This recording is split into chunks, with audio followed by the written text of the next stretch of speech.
Kristin. Thank you for meeting today. Would you please tell me about yourself?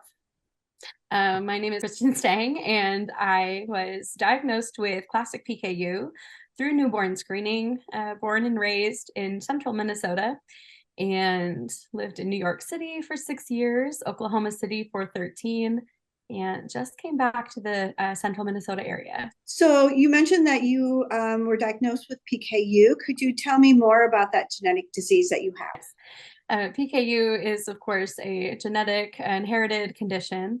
My body lacks the enzyme that essentially converts one essential amino acid into another, so phenylalanine into tyrosine. And my body cannot tolerate large amounts of phenylalanine. In that circumstance, if it were to build up, it causes obviously severe neurological issues. With newborn screening and treatment, I was incredibly fortunate to not have any of those issues. If it is detected through that newborn screening and treatment is begun immediately, we live I guess what you would call normal life, but a successful and fulfilled life is what I like to say.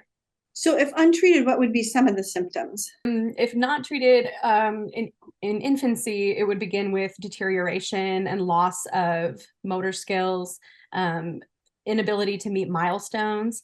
But then as we get older, if it's not properly treated, you would see severe stress responses, anxiety responses, and eventually similar to infancy, deterioration begins. And prior to newborn screening being even an option and prior to there being a PKU test, individuals with undiagnosed PKU ended up institutionalized, unfortunately, because the deterioration was that level of severe. Could you re-emphasize, like, how was it detected for you? Mine was detected through newborn screening. So I was born in the late 80s. And at that point, newborn screening was, I think, 25 years already in the making. And so it's a heel prick on a newborn, and it's tested through what they call the Guthrie test. It's a filter paper test.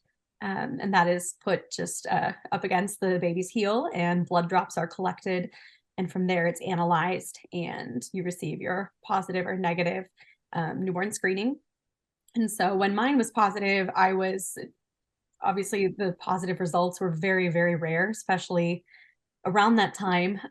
So they didn't believe that I was fully positive. So actually conducted a second newborn screening, which also came back positive. And with those results, I was referred to the University of Minnesota. As you mentioned, there is a buildup of phenylalanine in your blood. What type of preventive measurements or treatments did you have growing up? I was immediately placed on one of the medical formulas for PKU. So every age level throughout a history of living with PKU takes a metabolic formula, which even as an adult, it's what they call it, your formula. And so it is essentially all of the protein you need with the absence of the amino acid we can't tolerate. So phenylalanine is not within that drink. I would take 3 of those a day. And throughout my childhood, throughout my adolescence, and then into college years, it would change periodically depending where I was in my growth. You obviously don't want a middle schooler on a formula that's designed for a kindergartner. So it was a constant adjustment. So the metabolic formula is huge, it's pivotal. And then the low protein diet for management is another vital component, followed by routine blood testing. I would do a blood test every month to check levels and see what we need to adjust and go from there.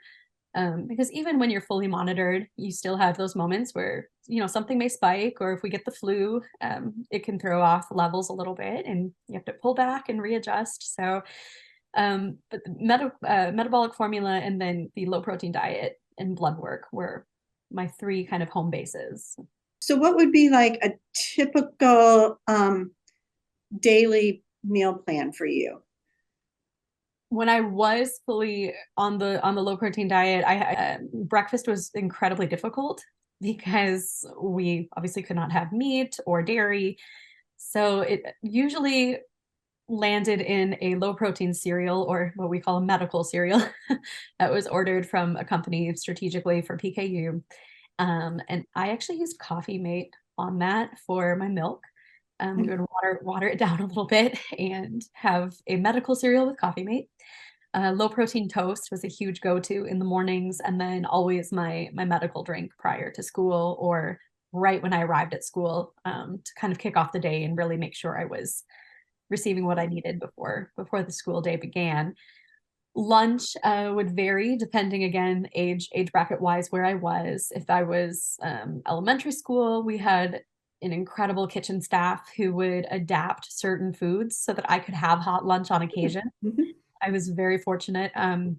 But normally through elementary school, I packed my lunch every day, and that would consist of carrots with French dressing to dip in because ranch had dairy, so had to stay away from that.